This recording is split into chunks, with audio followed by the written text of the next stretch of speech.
Siyasar Kano na ci gaba da ɗaukar zafi a daidai gaɓar da Sanata Malam Ibrahim Shekarau a wannan rana ta 3 ga wata ya fice daga cikin jam'iyyarsa ta PDP. Jam'iyyar PDP dai ta fuskanci ƙalubale da dama a jihar Kano, wadda ta kai ga Sanata Malam Ibrahim Shekarau kusan shine babban jigo da ya saura a cikinta. Assalamu alaikum wa rahmatullahi wa barakatuhu.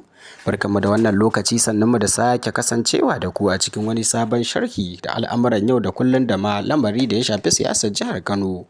A wannan rana dai Sanata Malam Ibrahim Shekarau ya yi murabus ya kuma fita daga cikin jam'iyyar PDP wacce ya daɗe a cikinta, wanda kuma za a iya cewa shine babban jigo da ya rage mata a jihar Kano. A yanzu haka dai ana hasashen inda Sanata Malam Ibrahim Shekarau ɗin zai faɗa, jam'iyyar ADP wato ADC ko kuma APC. Cikin jam'iyyun guda biyu dai jam'iyyar APC da ke jagorantar gwamnatin jihar Kano ƙarƙashin jagorancin Abba Kabiru Yusuf suna farauta da kuma ganin cewa Sanata Malam Ibrahim Shekarau ɗin ya faɗa jam'iyyar ta APC. Tuni ma dai aka tura tawaga ta musamman wasu daga cikin jigajigan jam'iyyar APC a wato ƙasa baki ɗaya, su ƙarƙashin federal government, da za su zo su kawo ma Malam Ibrahim Shekarau ziyara kafin ya sanar da matsayar komawa jam'iyyar ADC ko kuma APC. A yanzu haka dai jam'iyyar wato ta APC na hasashen cewa muddin Sanata Malam Ibrahim Shekarau ya fice ko kuma bai shiga jam'iyyar ta APC ba, akwai damuwa. A yanzu haka dai ana kallon cewa Malam Ibrahim Shekarau ɗin na ɗaya daga cikin manya-manyan 'yan siyasa da ke da wato martaba da kuma mabiya a jihar ta Kano. Yanzu haka dai hankula sun karkata kan wacce jam'iyya ce Sanata Malam Ibrahim Shekarau ɗin zai dira a cikinta, bayan da Malam Ibrahim Shekarau ɗin ya sanar da ficewarsa daga cikin jam'iyyar PDP. PDP dai na ci gaba da fuskantar kalubale a ƙasa baki ɗayan da gwamnoni da dama ke ci gaba da ficewa, wanda a yanzu haka dai Sanata Muhammad Kaura shi kaɗai kusan ya rage a cikinta a nan yankin Arewa. Shi ma dai yana ƙoƙarin wato canza sheƙa zuwa APC ko kuma ADC. Har yanzu dai babu tabbaci shi ma akan tafiyar tasa.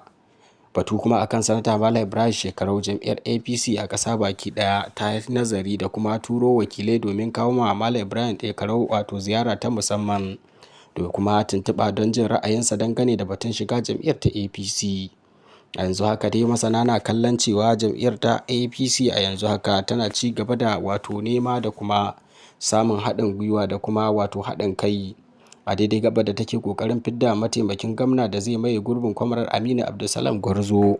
A yanzu haka dai masu sharhi kan al'amuran yau da kullum na kallon cewa Sanata Malam Ibrahim Shekarau na da martaba da kuma muhimmancin da kowace jam'iyya cikin guda biyun ke neman sa.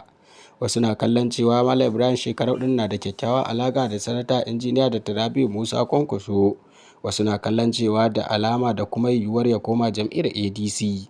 Sai dai kuma ana kallon cewa waccan ziyara ta musamman da za a kawo masa daga jigajigan jam'iyyar ta APC na iya kawar da tunanin Malam Ibrahim Shekarau ɗin zuwa jam'iyyar APC. Har yanzu dai Sanata Malam Ibrahim Shekarau ɗin bai bayyana matsaya da kuma wato yunkurin jam'iyyar da yake da niyyar shiga ba.